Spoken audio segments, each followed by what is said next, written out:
Kembali di Corporate Action pemirsa, PT Bluebird Tbk telah menjadi pilihan pelaku pasar sejak pertama kali IPO 6 tahun lalu. Kita akan simak datanya.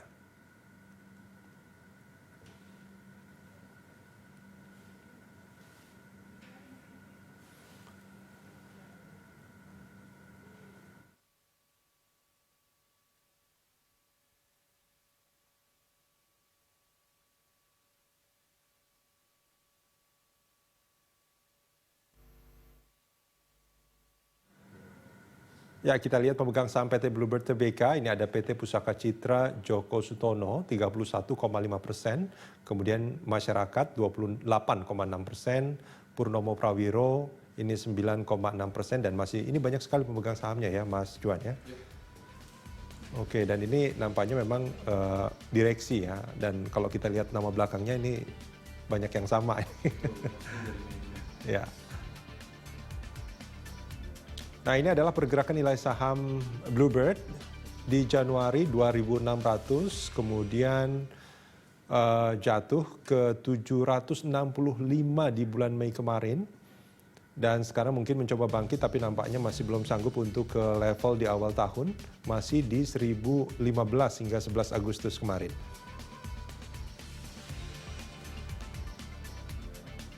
Ya, kita lanjutkan dialog masih bersama Mas Juan Octavianus. Mas, kalau kita melihat kinerja sahamnya, ini di awal tahun 2.600-an ini jatuh sekali ya. Sampai sekarang pun nampaknya belum sampai setengahnya. Ya. Ini apakah memang masa pemulihan untuk saham Bird ini masih agak sulit di tengah pandemi seperti sekarang, atau ada hal lain?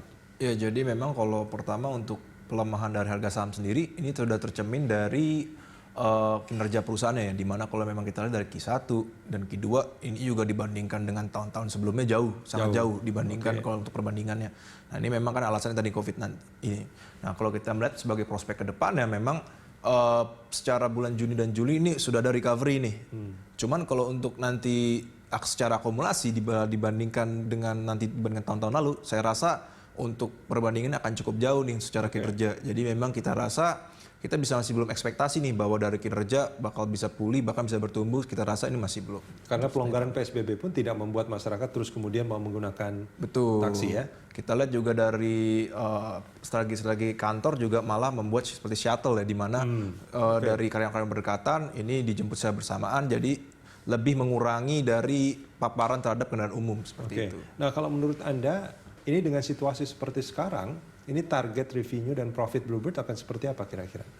Ya, kita melihat memang kalau sepanjang tahun ini nanti tidak akan merugi. Dalam artian kan tidak akan merugi. Ini saya garis bawahi dulu ya, tidak akan merugi ya. Karena kita melihat prospeknya di Q3 dan Q4 ini masih bisa buat nanti menanggulangi yang Q2-nya gitu. Jadi untuk potensi tidak merugi masih ada.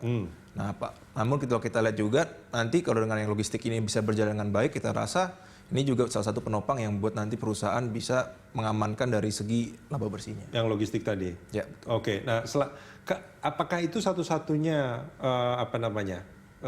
yang mungkin bisa merecovery revenue dari Bluebird, atau sebetulnya ada hal lain yang mungkin bisa dilakukan? Karena kalau kita mengharapkan taksinya mungkin selama pandemi masih berlangsung, meskipun ada pelonggaran, nampaknya itu juga tidak akan efektif.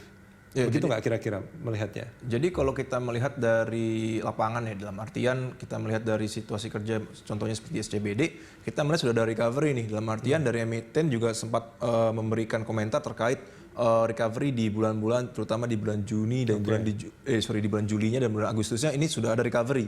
Nah, ini kita ekspektasi dari segi taksinya sebagai main driver revenue-nya ini bakal recover nih dari yang Q2-nya. Biarpun kita rasa untuk perbandingan dengan tahun lalu nggak bakal bisa sampai di angka tahun lalu ya. Nah, makanya kita dari ekspektasi dari situ kita rasa di Q3 Q4 nih sanggup mengejar ketertinggalan dari rugi laba yang di Q2-nya. Nah, menurut Anda ini saham Bird ini sampai akhir tahun akan seperti apa? Ya, kita melihat ini masih bisa positif ya, dimana kalau kita melihat mungkin sekarang sideways dengan volume yang cukup rendah, namun kita masih melihat ini bisa sampai di 1150. 1150? Ya. Artinya untuk kembali seperti di awal tahun sekitar 2.600 itu tidak mungkin ya? Ya, kita rasa itu masih akan long term sih kalau untuk itu, karena kan sebagai main drivernya dan juga market sebenarnya dari pelaku pasar juga mengincar saham-saham yang big caps ya, atau blue chip, dikarenakan ekspektasi yang dari COVID dan juga dari vaksin ini kan sudah mulai developmentnya lagi bagus nih, positif. Oke. Makanya mungkin mereka akan beralih dulu nih ke saham-saham yang penggerak ESG. Oke. Nah, kalau menurut Anda, selain yang Anda sebutkan bahwa keputusan Bluebird untuk masuk di logistik termasuk retail, ini sudah dianggap tepat, ada nggak mungkin yang bisa direkomendasikan untuk memperbaiki kinerja keuangan dan sahamnya?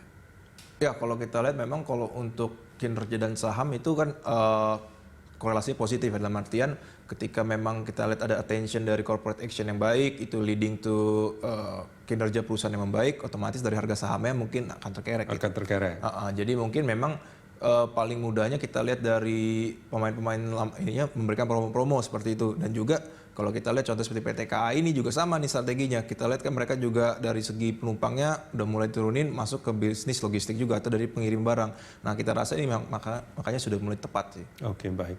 Mas Juan, terima kasih banyak sudah bersama kami di Corporate Sama-sama. Action.